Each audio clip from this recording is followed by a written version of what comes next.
Oi, família! Como vai você? Eu espero que vá bem. Queremos outra vez hoje ser boa companhia para você. Obrigada a você que espera sempre o consultório de família, cada semana. Nos dá o privilégio de ter companhia tão agradável. Que Deus abençoe você, sua casa, sua vida, seu trabalho, sua família, onde você estiver assistindo o nosso programa. Obrigada por essa atenção. E que cada palavra dita aqui chegue ao seu coração com um significado positivo. Mesmo quando nós confrontarmos alguma coisa que você crê diferente, pare um pouco para pensar. E mesmo as discordâncias são capazes de nos ensinar muito mais até do que as concordâncias. E sabe de uma coisa?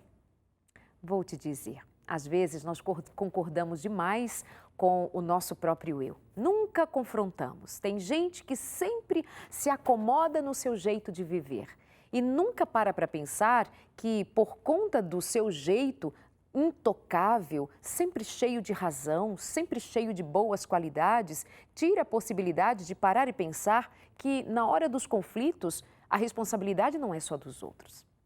Então, pensa bem. Hoje, aqui, nós vamos falar sobre relacionamento conjugal. Nós vamos falar sobre casamentos em que os dois são cooperadores nessa relação e, noutra ocasião, é possível que algum casal se veja competindo. Então, em que lugar você vai se achar hoje? Será que a responsabilidade das crises no seu casamento é sempre do outro? Qual é a sua parte? Quando é que nós colaboramos para um todo mais satisfeito? E quando é que nós contribuímos para infelicitar uma relação e o contexto de toda uma família? Isso vai passar por entender, se perceber, se enxergar e nós desejamos daqui que hoje seja dia também de tomada de novas decisões, que às vezes podem ser doídas. Vamos precisar confrontar a nós mesmos e isso não é um exercício fácil, mas é necessário para quem quer verdadeiramente crescer, amadurecer e ser feliz dentro das possibilidades de cada um de nós, dessas possibilidades que cada um de nós pode desenvolver um pouco mais para encontrarmos um conforto mais adequado na vida. Seja bem-vindo, então, ao consultório de hoje. Sua opinião é sempre muito válida, sempre bem-vinda e especialmente quando você diz da sua história, do que você experimenta, do seu aprendizado. E isso também nos ajuda a fazer o consultório. Queremos mais uma vez a sua companhia hoje com a gente na nossa página no facebook.com/consultoriodefamilia.nt. Deixe o seu recado, fale com a gente, queremos ouvir você. Minha convidada é terapeuta de família Isabel Passos, já amiga de muitas de nós que acompanha sempre o programa, quer dizer, minha, desde muito tempo, e de todos que acompanham a nossa história aqui no consultório também, e é bom tê-la de volta. Bem-vinda, Isabel, prazer recebê-la. Olha, o prazer é todo meu, é sempre uma alegria vir aqui, é sempre uma alegria poder estar aqui com esses telespectadores, com vocês, partilhar um pouco desses conteúdos, dessas experiências, é sempre uma alegria muito grande. Eu fico muito grata pela confiança e pela bênção de Deus de nos convidar, né? De estar sempre nos chamando para servir de alguma maneira. Essa é a palavra, né? Servir. Servir. Isabel, casamento. Casais que cooperam e casais que competem. Por que você destaca esse tema da conjugalidade nesses dois polos, nessas duas demandas? Ok. Porque, Darleide, a gente consegue identificar claramente em consultório, numa conversa, às vezes, com um casal, essa classificação, o comportamento que prevalece, se é o de cooperação, se é o de competição, né? E, inclusive, na ciência, né, a partir da terapia de casal, a gente vai entender que existem casais que são simétricos, a gente dá esse nome, né, que é o que compete, é o que está ali em pé de igualdade, não é, que tem uma luta de poder, tem uma briga pelo poder para ver quem manda, né? E tem um casal complementar. No casal complementar, geralmente um manda e o outro obedece. O grande desafio é ir para a terceira categorização, que é o casal normativo, que vai dançar tranquilamente, vai oscilar entre a simetria e a complementaridade. Porque às vezes é preciso, sabe, o confronto de ideias, Às vezes é preciso defender aquilo que você pensa, defender a si mesmo quando o outro, na sua tentativa de exercer poder, está violentando você. Então, você tem que bater de frente, às vezes é necessário, conflito às vezes é necessário. E, às vezes, é necessário se quedar e dizer, não, ele tem razão. Como aquela situação de Abraão e Sara mesmo, onde Deus disse, olha, escute sua esposa, porque sua esposa tem razão. E naquele momento o patriarca, que era o patriarca, teve que se render à ordem de Sara de despeça Agar. Né? Mande Agar embora, Agar aqui está fazendo mal. Aí se Agar ia ficar mal ou não, não era problema mais deles, agora era com Deus, como de fato Deus cuidou de Agar, o marido celestial cuidou de Agar, mas ali naquele lugar não cabia mais. E ele teve que se quedar ante a ordem da esposa. Então, a gente vê muito, a gente consegue perceber claramente os conflitos acontecendo nesse contexto. Ou num contexto de simetria, ou num contexto de complementaridade. Os casais que cooperam, eles vão oscilar exatamente entre a simetria e a complementaridade. Então, essa coisa de entrar em conflito e dizer, eu não concordo, não vou fazer do jeito que você está dizendo, porque isso não vai ser legal, isso não vai ser bom, eu lamento, você vai ficar chateado, mas eu não posso agir assim. Então, tem horas que é necessário. O que é mais comum de se encontrar nas relações entre desses três tipos? O que é mais comum de acontecer? Os casais competem mais ou os casais colaboram mais? Eles são mais assimétricos? Como é que você analisa? Eu acho que existe uma... Não dá para a gente fazer uma divisão percentual, é arriscado fazer isso, né? Mas, assim,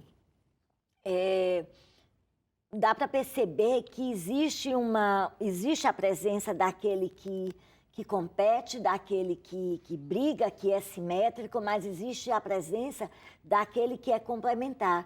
Os casais funcionais ou normativos que cooperam, eles estão ficando cada vez mais raros. Eles estão ficando cada vez mais raros. E quando eles existem, não é? Existem muitos, mas não são assim tão visíveis quanto esses casais que competem e esses casais que são simétricos, que entram em conflito, que lutam pelo poder, e aqueles casais onde um se anula e se complementa ao outro. Onde um deixa de existir, um manda e o outro obedece. Então, existe essa relação.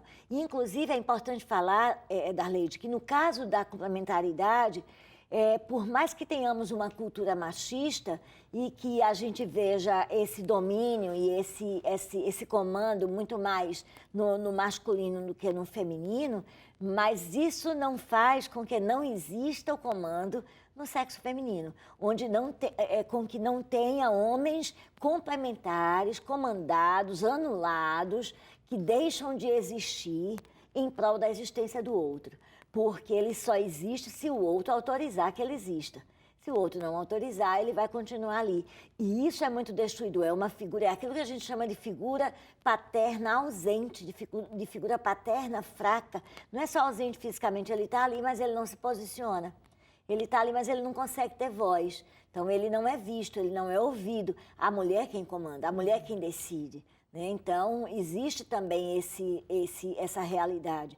Não adianta se fechar dizendo que é uma realidade apenas masculina, porque não, existem mulheres com comando também, mulheres com voz grossa. E homens oprimidos. Homens oprimidos, homens oprimidos. Como é que se dá a existência de um casal competitivo? O nome por si só, a identificação por si só parece ser muito clara, mas eu acho que é sempre muito bom identificar isso, nomeando por alguns pormenores, para que alguém se identifique numa relação assim. Ok. É multifatorial o surgimento de um casal competitivo. Pode ser que essa relação, lá no namoro, já tenha se estabelecido, as regras já tenham sido estabelecidas dentro desse padrão. E já era algo que era de cada sujeito. O homem era competidor, a mulher era competidora. Pode ser que algo que precede, por exemplo, Um marido que vem de uma fratria, de uma irmandade, que é competidor, ele aprendeu já a competir em casa. Entre os irmãos, eles já eram competitivos. Já eram competitivos, entendeu? E ele traz esse padrão para o casamento. A mulher do mesmo jeito.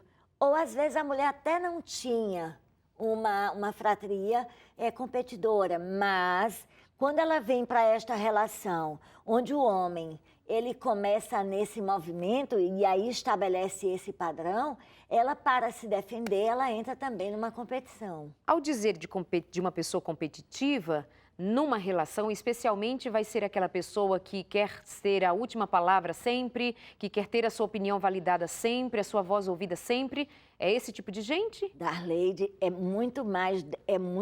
Vai mais além? Vai mais além. Eu conheço um caso clássico. Ele fez um curso na área de exatas, ela foi e fez também. Ela fez um mestrado, ele foi e fez também. Ela fez um doutorado, ele foi e fez também. Ele fez um pós-doutorado, ela foi e fez também. Entende? Entendo. E no convívio, eles trabalham, às vezes, acontece desse casal, e é muito comum isso acontecer, esse casal trabalhar no mesmo ambiente. Então, no mesmo ambiente de trabalho. Ou na mesma empresa, ou porque eles têm uma empresa juntos. Então, eles competem. No caso de quem tem uma empresa familiar, eu já vi casais que têm uma empresa familiar em que competem pelo domínio dos funcionários. Então, um desfaz a ordem do outro, a orientação do outro. Então, compete pelo amor dos filhos. Em que momento eles são casal? Tipo, um torcendo pelo outro, um valorizando o outro? Em que momento isso acontece? Não existe Não casal, existe não. isso? Não existe. Eles vão dizer que se amam? Eles vão dizer, mas sem entender de fato, é um vínculo, Darleide, que, por exemplo, não passa pela cabeça eles se separarem. Não, é meu marido. Para onde ela for, ela vai apresentar meu marido, é o pai dos meus filhos. Mas no miudinho, no dia a dia, aí a competição existe. Porque aí o ser humano, Darleide, em todas as suas esferas, em todas as suas relações, ele é movido pelas subjetividades. Ele é movido pelas subjetividades. Quando você vê algumas movimentações na família, você pode observar, tem uma subjetividade ali envolvida, quer seja da mãe, quer seja da mãe enquanto mãe, da mãe que buscou uma referência lá na sua mãe enquanto maternagem, dela enquanto esposa, que também buscou uma referência, em algo que ela aprendeu, uma voz interna, que ela nem ao menos se dá conta que a voz existe, mas do tipo, olha, homem, tenha cuidado com o homem se trata assim, não se dá mole para homem, não. Essa voz, ela não aparece, ela não está clara, mas é uma subjetividade que está presente no registro do sujeito, no registro histórico do sujeito. E, de alguma maneira, no seu reagir à vida, nas suas ações, isso vai aparecer, entendeu? É que nós esquecemos que o que nós somos agora é produto de uma vivência de toda uma história. Uma história toda. Toda. A gente esquece disso e, por conta disso, nós não enxergamos onde nos encontramos. Por isso a importância da terapia.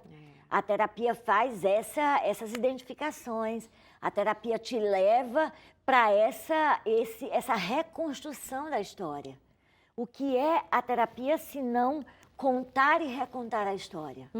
Entendeu? É contar a história, se ouvir. A partir do que você ouve de você mesmo, você consegue encontrar significados que você deu no passado e dar novos significados para essa experiência do passado e para experiências semelhantes que você está vivendo agora e que está te fazendo reagir como aquela criança que foi machucada. Só que você não é mais uma criança. Você quer ver uma coisa? Eu vou dar um exemplo muito simples. Esses dias no Cevisa me aconteceu uma coisa inusitada. Eu não conhecia a ducha escocesa. E na minha vida, eu sempre assisti muito filme de campo de concentração. Sempre. Sempre assisti muito filme de campo de concentração. Quando eu me vi naquela posição, agarrada na barra, com a profissional, com um jato de água nas minhas costas, não tinha nada a ver. Até porque o campo de concentração, a chuva de ácido, era num chuveiro, eram vários chuveiros que eles eram colocados ali debaixo. Mas imediatamente a minha mente remeteu a isso e eu travei. Eu virei de frente na hora, para um pouquinho.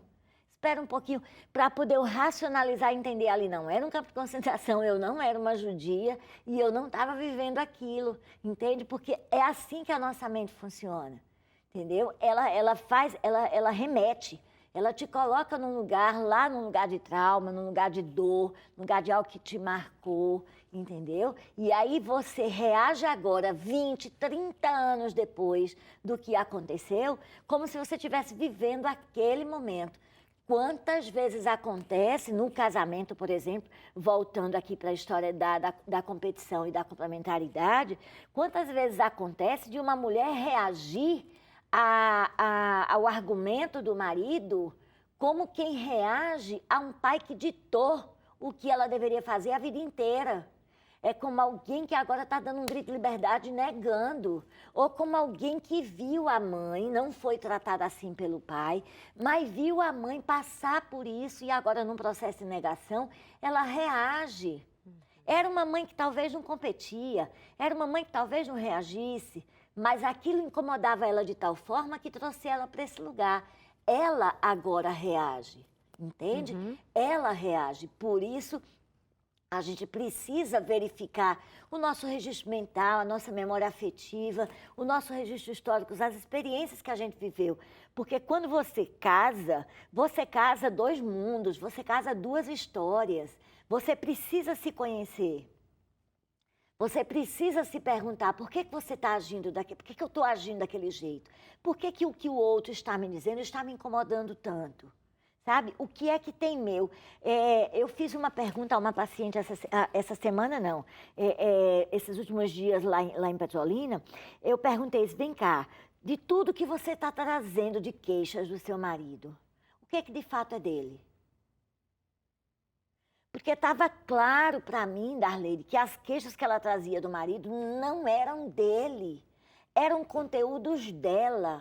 Era interpretação dela, não necessariamente o que ele fez A, B ou C. Não tinha... O espelho é que estava diante dela. Era a reação, era o sentimento que aquela atitude trazia para ela, entendeu? Era um conteúdo que era dela. A atitude do marido não tinha nada de errada. Estava tudo certo. Era o significado. O ser humano, ele é feito de significados. Então, você está sugerindo, com tudo isso, uma reflexão a mais, dentre tantas, né?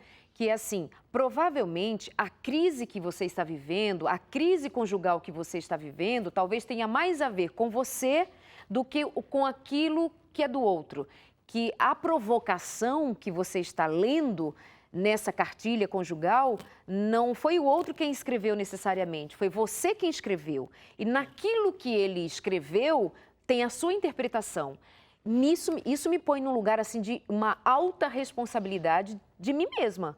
E que é assim meio estranha de lidar com ela, porque é mais fácil quando eu digo que é do outro. Sim. Agora, isso é comigo, Isabel? Então, Darleide, porque o ser humano ele tem muita dificuldade para lidar com a autoria, entendeu? Quanto menos ele tirar de si e colocar quanto mais ele tirar de si e colocar no outro, mais aparentemente confortável será para ele. Exato. Entendeu? Então, quanto mais ele culpar o outro pelas circunstâncias... Ele se poupa de alguma forma. Ele se poupa, ele se protege, entendeu? É por isso que não importa se esse casal é competidor, se esse casal é complementar, se há um comando e há uma obediência, o meu trabalho vai ser para tirar esses dois sujeitos da queixa, do estar olhando para o outro, que o olhar está sempre direcionado para o outro, mas é o outro que faz isso, entendeu? Então, de tirar desse lugar e trazer para o lugar do, opa, e eu? No que eu tenho contribuído? Quais são as minhas atitudes que contribuem para esse padrão? De que forma que eu tenho agido para produzir no meu marido esta reação? Entendeu? O que é desse Porque assim, Darleide, a gente tem que entender que muito do conteúdo dos conflitos conjugais, eles não são da conjugalidade. Não são. Eles são dos sujeitos.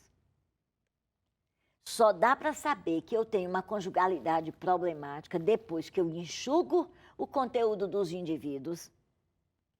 E aí eu vejo o que sobra dessa conjugalidade. Por isso que tem gente que sai de um casamento por meio de um divórcio, uma separação, certos de que estão resolvendo um problema. Mas o problema continuou com cada um dos indivíduos. Continuou mesmo. E é muito interessante que é muito comum acontecer de, por exemplo, uma mulher casou com um marido adúltero. Marido muito adúltero e ela está ali, ela viveu aquela relação extremamente abusiva, desrespeitosa, aí ela se separa, aí ela casa com outro. É muito comum ela repetir o padrão, o segundo ser do mesmo jeito. Por que isso acontece? Porque para você passar para um outro relacionamento, o seu padrão interno tem que ser tratado. Nós aconselhamos, inclusive, nós recomendamos que saiu de uma relação, mesmo que seja viuvez, saiu de uma relação, dê um tempo de uns 3 anos, pelo menos, para se envolver no novo relacionamento, porque é um tempo que a gente considera suficiente para que o sujeito ele se reconstrua, ele ressignifique. No caso de separação, é um tempo que a gente considera suficiente para, além de reconstruir psiquicamente, de você reconstruir de forma legal e funcional, porque quantos casamentos, quantos segundos, terceiros casamentos enfrentam muito conflito que não pertencem à nova relação, pertencem à relação anterior que não foi resolvida. Guarda de filho, partilha de bens, pensão. Então, as coisas não estão devidamente claras, as coisas não estão devidamente resolvidas e eu me envolvo num próximo relacionamento trazendo toda essa carga funcional ainda sem resolver. Então, o ideal é que você elabore bem, o ideal é que não separe, mas se separar, que você tenha certeza de que tudo está resolvido para se envolver num próximo relacionamento e que tenha certeza de que você está bem com você mesmo, de que as suas expectativas em relação ao próximo casamento é diferente das expectativas que você tinha em relação ao primeiro. Tem que ser diferente. Precisa. Acontece, por exemplo, eu tive uma paciente que esteve comigo durante acho que 1 ano e ela se separou depois de 12 anos de casamento, era um casamento muito difícil, muito abusador e tal, muito adultério, e ela se separou. Aí passa o tempo e um belo dia eu vejo no Face uma foto dela com outro rapaz. Como ela foi o tempo todo para o consultório e nunca foi acompanhada do marido, o marido nunca quis ir para lá, então eu não conhecia o marido dela. E aí eu vejo uma foto dela com uma outra pessoa. E tempos depois eu encontro com ela, num determinado momento. Menina, você casou de novo? Ela, casei com o mesmo marido. O marido se reconstruiu, repensou as atitudes, mudou a atitude e eles já tinham se divorciado e casaram novamente.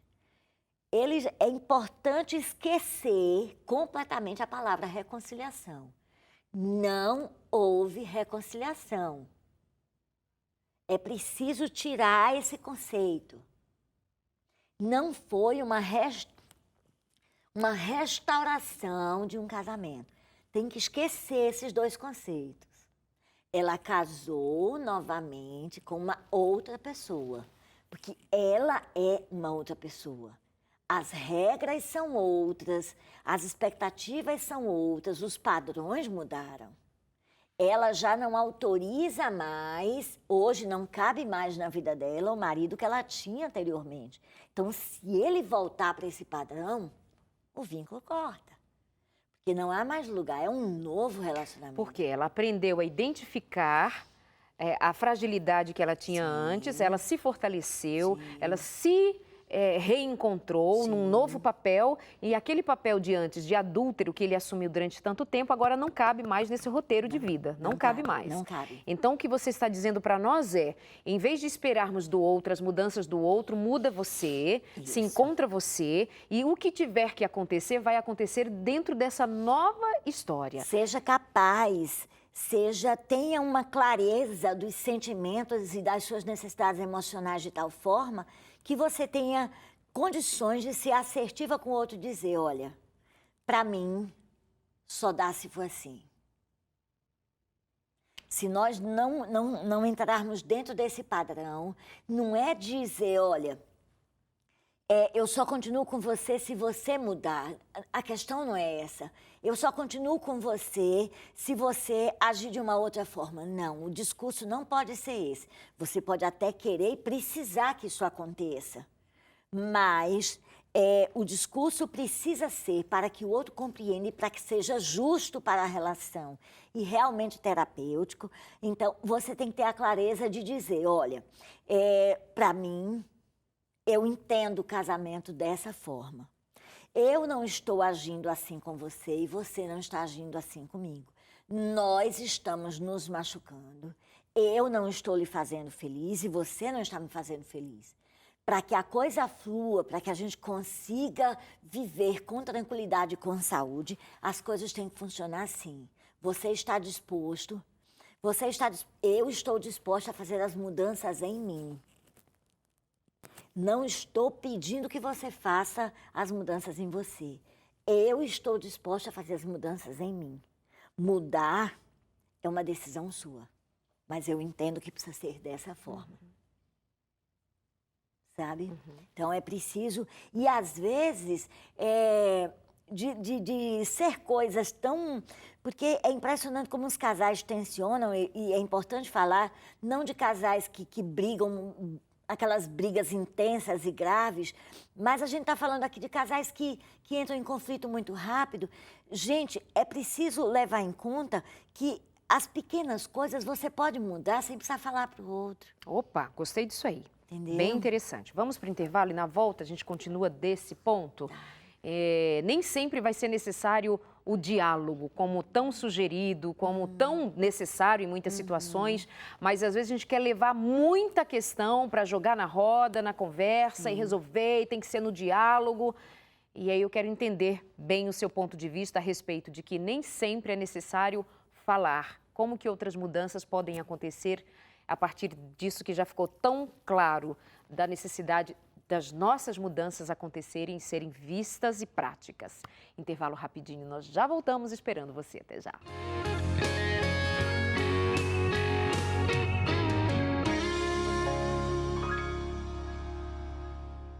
Que prazer estar na sua companhia aqui no Consultório de Família. Muito obrigada, viu? Ter você aqui com a gente é uma grande alegria.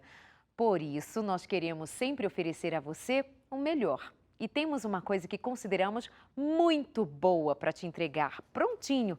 É a revista Fique Leve. Sim, você pode pedir a revista Fique Leve e nós vamos mandar para você pelo correio. Do que se trata? Na verdade, aqui tem muito conteúdo da área da saúde emocional, física e também espiritual. É um curso de saúde prático, rápido, para você pensar melhor, refletir melhor sobre o estado em que você se encontra fisicamente, emocionalmente e espiritualmente, como esse conjunto pode ser trabalhado com pequenas atitudes suas, com pequenas atitudes nossas, mas atitudes constantes, como, por exemplo, a decisão de tomar para si a responsabilidade de fazer exercício, o cuidado de cuidar de como tem sido a sua ingesta de água, como você tem lidado com o tempo de sono, que horas deita, que horas levanta, essas coisas que parecem tão rotineiramente batidas e já faladas, portanto, mas que no nosso dia a dia são desprezadas, a qualidade da nossa alimentação. Sabe de uma coisa? Tem gente que pensa que a questão do comer, o deixar de comer, tem basicamente que ser uma preocupação ligada a ganho de peso e perda de peso. A gente precisa se libertar um pouco ou bastante dessa nossa ligação tão ferrenha entre ganhar peso, comer ou não comer. É muito mais que isso, é muito mais que simplesmente subir na balança e estar confortável com o seu peso. Tem a ver com qualidade de vida, tem a ver com a qualidade do seu sangue, tem a ver com a qualidade das suas conexões cerebrais, nervosas, enfim. Pense num todo. É disso que nós estamos falando para você. Peça a revista Fique Leve, entre em contato com a gente. Pode ser por telefone 0 operadora 12 2127 3121 2127 3121 e nós temos muito prazer em mandar de presente para você. Você pode nos ouvir aqui falando na Novo Tempo a respeito dos cursos que nós oferecemos, inclusive este curso, como outros aqui. Ao final dele você recebe um diploma, um certificado de que você concluiu, respondeu um questionário, foi acompanhado aqui pela Escola Bíblica na Novo Tempo e você recebe de volta até um presente depois de ter concluído essa fase de estudo a respeito, neste caso, de saúde e espiritualidade. E aí você pode pensar, isso é coisa vendida, não é? Para falar tanto, com tanta positividade a respeito de alguma coisa? Não, não tem nada a ver. É justamente o nosso interesse de que você vá bem, que a sua saúde seja considerada nota 10, para que assim com a sua vida, nós todos possamos dar melhor a Deus daquilo que Ele espera de nós, que é o serviço ao próximo e é uma vida com mais sentido, com mais significado, tá bom? Minha convidada de hoje é Isabel Passos, terapeuta de família. Estamos falando sobre casais que cooperam e casais que competem. Gente que sabe se relacionar e gente que não sabe. No fundo, a gente vai descobrir que todos temos muita dificuldade por conta da nossa história particular, que vem para dentro de um casamento e vem com tudo. E não tem filtro. Agora a gente precisa parar e respirar por onde que eu recomeço. Às vezes, Isabel, eu fico preocupada de se nós no programa estamos deixando ganchos para mais esperança ou para desesperança. Sim. Quando nós olhamos para uma realidade bem dura, sei lá, de um marido que é abusivo, de uma mulher abusiva, de uma relação descompensada, disfuncional, e aí ficamos assim, sem fôlego. Ok, eu vivo essa situação. Mas vamos começar a dar agora pistas de como vínhamos dando já na parte final do último bloco, quando você dizia de uma questão que ficou no ar e eu quero retomar agora, porque eu acho um ponto absolutamente necessário. Então, quando eu falei da questão de sentar e delinear limites, né, dizer, olha, eu gostaria que fosse assim, precisa fazer essas mudanças, mas é possível e às vezes acontece numa relação que tem umas coisinhas pequenininhas que está incomodando e eu tenho me queixado muito do outro, né? Eu, como esposa, tenho me queixado muito da conduta. Meu marido chega tarde, ou meu marido está esquecendo disso, meu marido está esquecendo daquilo, eu estou sentindo falta disso ou sentindo falta daquilo. Mas aí eu fico sempre na reclamação e fico falando, e aquilo vai tensionando e desgastando o relacionamento. A atitude, às vezes, de recuar um pouco, de parar de falar um pouco, e ela começar a modificar algumas atitudes dela. Ela ou ele, né? Ela ou ele, de começar a fazer algumas coisas que você não costumava fazer antes. Por exemplo, eu vejo mulheres que reclamam que os maridos não lembram das datas de aniversário, não lembram, não trazem presentinhos, não fazem uma cartinha, não mandam uma mensagem. Mas essa mulher está sentada em berço esplêndido, esperando que esse marido faça isso e se queixando, que é quase uma queixa histórica e cultural, né? Mas ela não toma essa iniciativa. Então, de repente, uma mulher que nunca fez, um marido que nunca recebeu, Darley, está ali num período de conflito, está ali tenso, saiu de casa triste, e no meio do dia, essa esposa vai e manda um WhatsApp, uma mensagem, diz, querido, sei que hoje não foi, você saiu aborrecidinho, mas eu quero que você saiba que eu amo você e que você é bem-vindo na minha vida, que você pode contar comigo sempre e que com tranquilidade a gente vai resolver isso. Sabe, de uma atitude diferente, de alguma coisa que surpreenda, que desarme, que desconstrua a tensão e não de reforçar. Meu marido gosta de usar uma metáfora que eu acho que é muito válida. Ele diz assim, a gente precisa decidir num casamento se a gente vai ser gasolina ou se a gente vai ser água. precisa decidir. Sabe, as nossas atitudes estão servindo como água para apagar o fogo, para abaixar a temperatura, ou a nossa atitude está sendo uma gasolina que está explodindo tudo? Como é que a gente está agindo? Entende? Então, eu acho que se você está sentindo falta de algumas coisas, já vem reclamando, e nada de diferente acontece, execute alguma mudança em você. Parta dessa premissa, entende? Vai operando essas mudanças, porque alguma coisa vai acontecer. Ele pode até não falar inicialmente, mas ele vai responder. Ele vai responder, entende? Uma coisa, Darleide, que é muito importante que a gente fale a respeito dessa coisa de casal competidor e casal cooperador, é o resultado disso na vida dos filhos. Entendeu? É de que filhos que são... Como é que esses filhos vão lidar entre eles? Porque assim, nós precisamos entender que o ser humano, quando ele nasce numa relação hierárquica. Então, é uma relação de ascendência. Pai e mãe têm ascendência sobre nós, né? Quer eles tenham nos criado ou não, mas é um lugar de ascendência, né? E aí o que acontece? Normalmente, por uma questão de dependência, inclusive física de sobrevivência, não há ali possibilidade de uma criança na primeira infância competir com esses pais. Tem uma relação de poder estabelecida ali. A primeira relação de igual que o ser humano conhece é a relação de irmãos. É a primeira relação onde vai haver competição, vai haver rivalidade, vai haver conflito.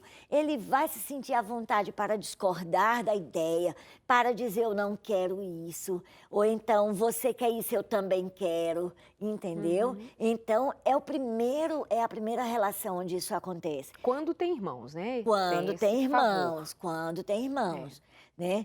Quando isso E isso acontece de uma maneira saudável, Sim. né? Isso é necessário que aconteça. Inclusive, o filho único, ele vai ter um pouco mais de dificuldade para lidar com isso, com a presença de outras crianças, com a igualdade da relação na escola, com os primos, porque ele não tem isso na caixinha de areia dele, entendeu? Na casinha dele, né? Então, ele não tem.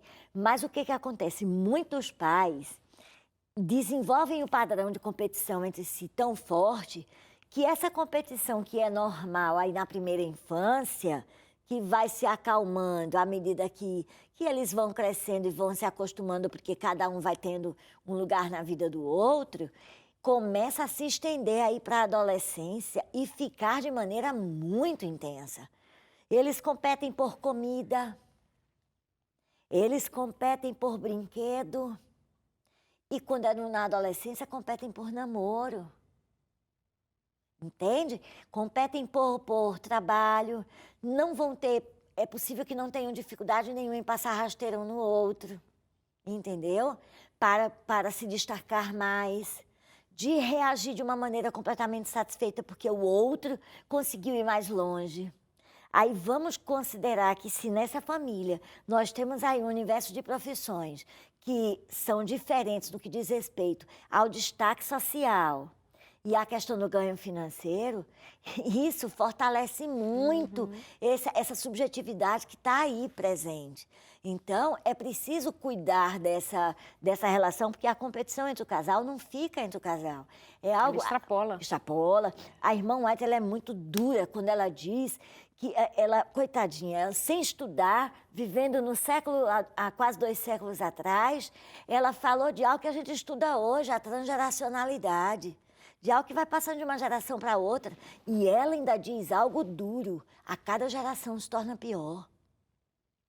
A cada geração se torna pior. É só levar em consideração Darleide, não tem... Antes de viajar, de vir para São Paulo, eu fui ao supermercado lá em Petrolina e fiquei estarrecida com uma cena. No supermercado, na seção de desodorante, os aerosóis sem a tampa. Todos os aerosóis na prateleira sem a tampa. Tu compra e tu recebe a tampa no caixa. Por quê? Porque as pessoas usam. As pessoas usam. Você imagine a degradação do ser humano. É uma coisa... Mas, Isabel, tu está escandalizada com isso? Gente, É uma coisa simples como essa que revela como que se formam esses corruptos da vida.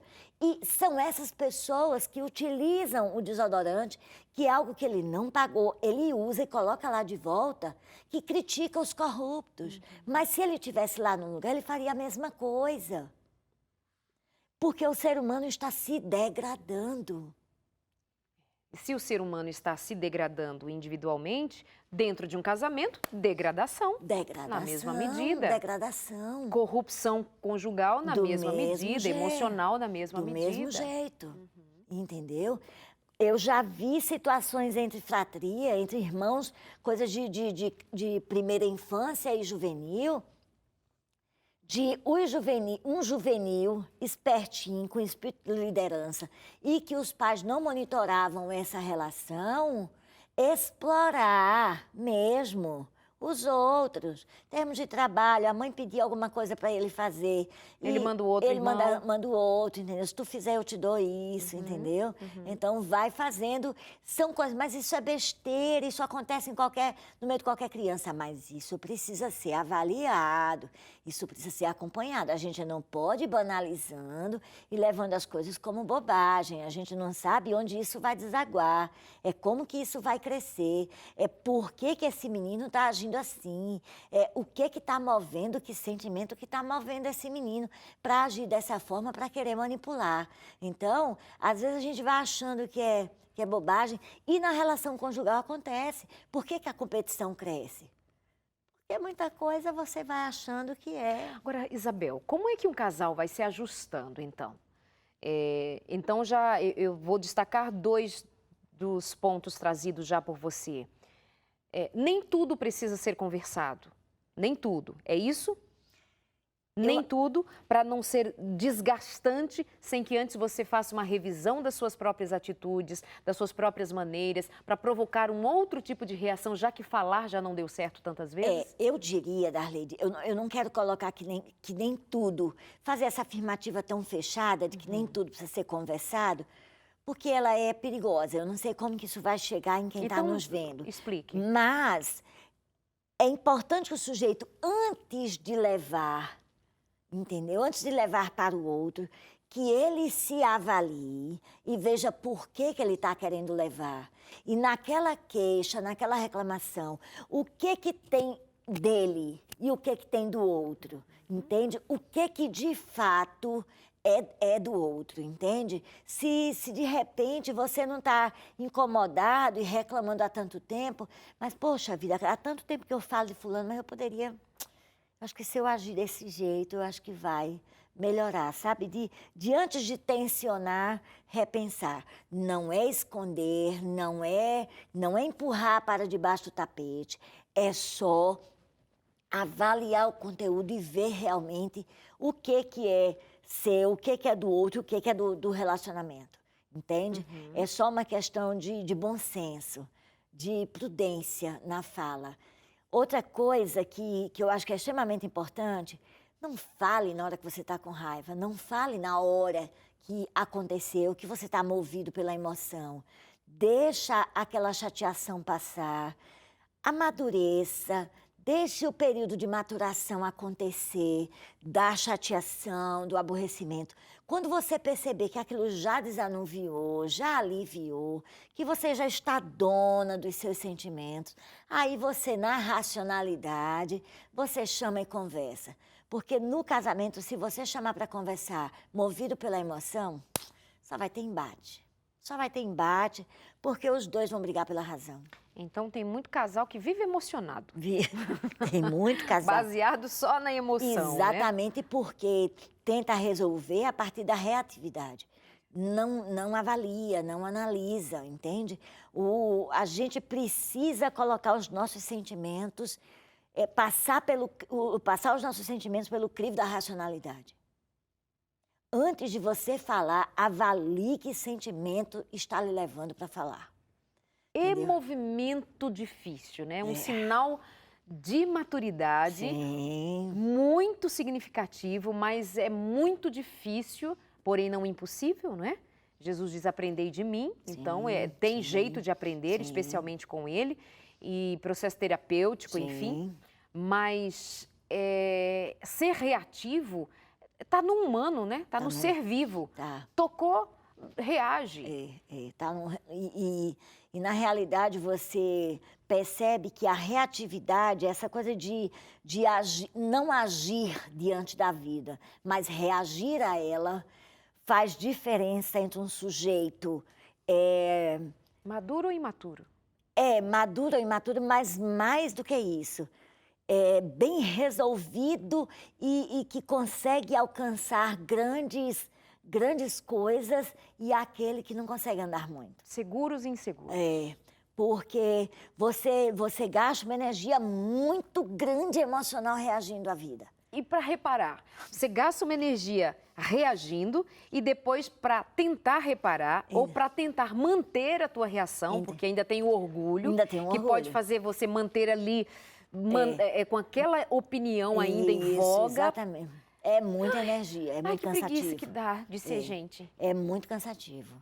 É muito cansativo. Por isso que é muito importante, é óbvio que nós somos essa dualidade de racionalidade e emoção. Precisamos ser, porque somos gente. Agora, amiga, quem é aquele outro? Vamos voltar aqui, estão me avisando do tempo. Vamos pensar naquele outro modelo de casal? Nem vou falar do que manda e do que obedece. Certo. Como é que aquele outro tipo de casal conseguiu ser funcional? Como é que conseguiu responder, cooperar com o outro? Como é que foi? Vem lá da criação? Vem, e da capacidade que esse casal construiu de considerar o outro como pessoa. De entender que o outro é uma pessoa, tem uma existência ali que precisa ser vista, ouvida e respeitada. Que ele não pode decidir sozinho, que ele não pode andar mais sozinho, dele entender que ele entrou numa conjugalidade e a vida dele agora não é mais uma vida solitária, é uma vida em dupla. Formou-se uma dupla para enfrentar a vida. Pode ser que você seja uma terapeuta de família e seu marido um analista de sistema, como é o caso lá de casa, entendeu? Pode ser que a gente lide com áreas completamente diferentes, mas qualquer decisão profissional que meu marido for tomar, por exemplo, de fazer um doutorado, de fazer um pós-doutorado, de viajar, sei lá, visitar a Microsoft no Vale do Silício, e qualquer decisão ele vai ter que partilhar comigo. Ele não vai conseguir simplesmente dizer, viu o convite e ele dizer, eu vou, sem antes ele consultar. Ainda que eu resista na hora e tal, mas a gente vai conversar e eu vou considerar que do outro lado tem uma pessoa que tem sonhos também. E aí, considerando que tem uma pessoa que tem sonhos, eu vou abrir mão da falta, que eu vou sentir e eu vou respeitar e vou apoiar essa decisão. É assim que as coisas precisam funcionar. É a base da consideração de que o outro tem sonhos, de que o outro tem opiniões, de que o outro tem necessidades. Uma outra coisa extremamente importante, Darleide, que os casais eles não conseguem entender isso. Sentimento é algo que não precisa e não depende da sua concordância ou da sua discordância. Com sentimento, a gente não concorda ou discorda. A gente não acha ele pouco ou muito. A gente não acha ele grande ou pequeno. O sentimento de cada pessoa é de cada pessoa e tem que ser respeitado. As feridas na conjugalidade, elas acontecem porque pessoas têm seus sentimentos desrespeitados. Então, se eu entendo que, poxa, o que eu fiz eu acho que não tem nada demais, mas machucou o outro. Então, se machucou o outro, é meu limite. Eu não posso mais agir assim. Entende? Isso vale para todas as relações. Eu preciso ensinar ao meu filho que, olha, ele pode brincar com os coleguinhas, mas se de repente ele chamou o coleguinha de gordinho e isso ofendeu, ele não pode chamar mais. Mesmo que ele não tenha tido a intenção de ofender.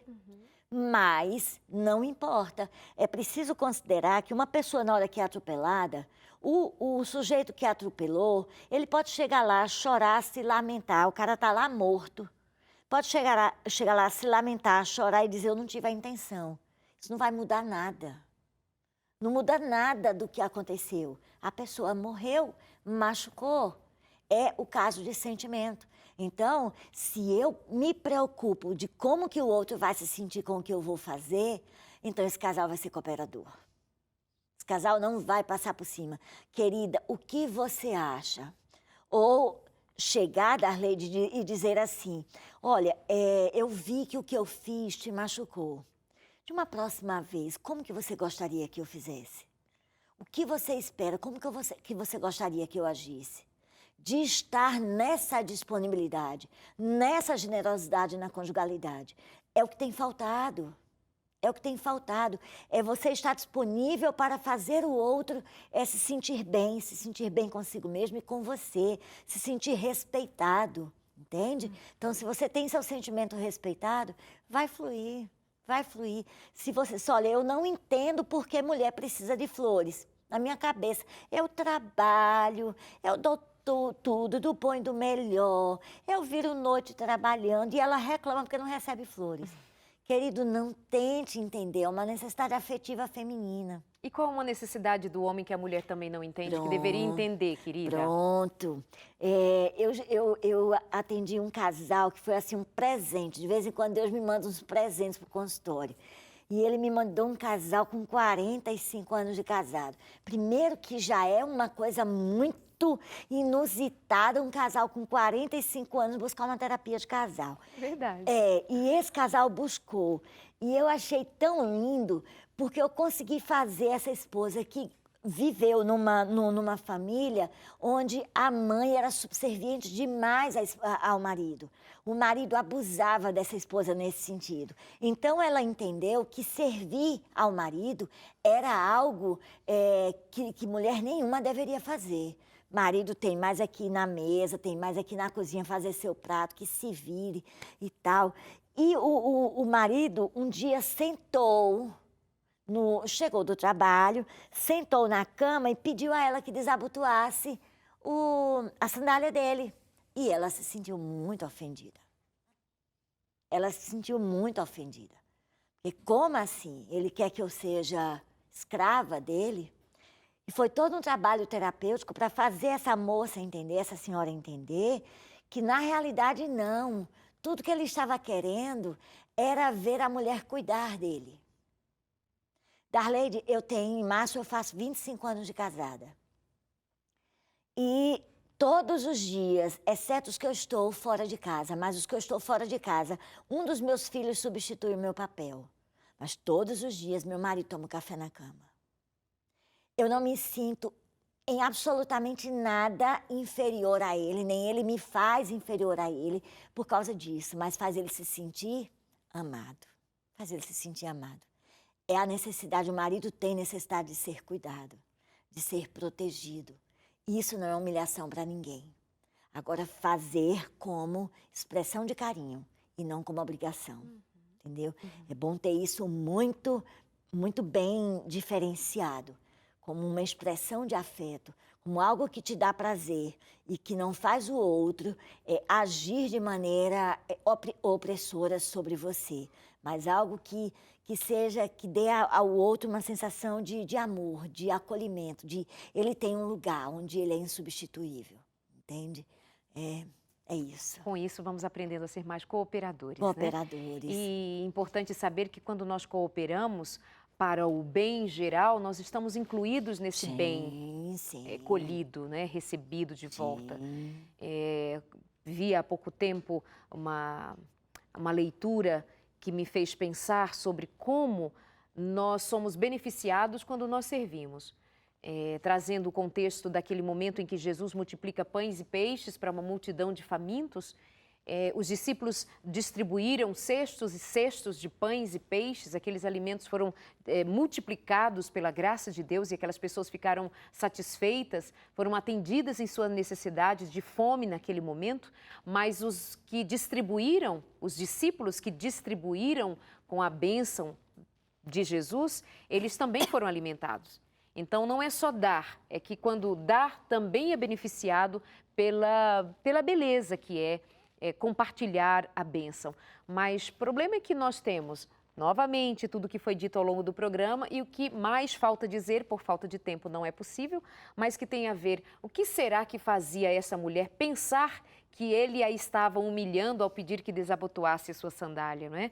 Então, a história de cada um, o percurso, a estrada tomada por cada um, nosso histórico de vida, precisa ser olhado com maior consideração por nós mesmos, para pensarmos por que somos tão reativos.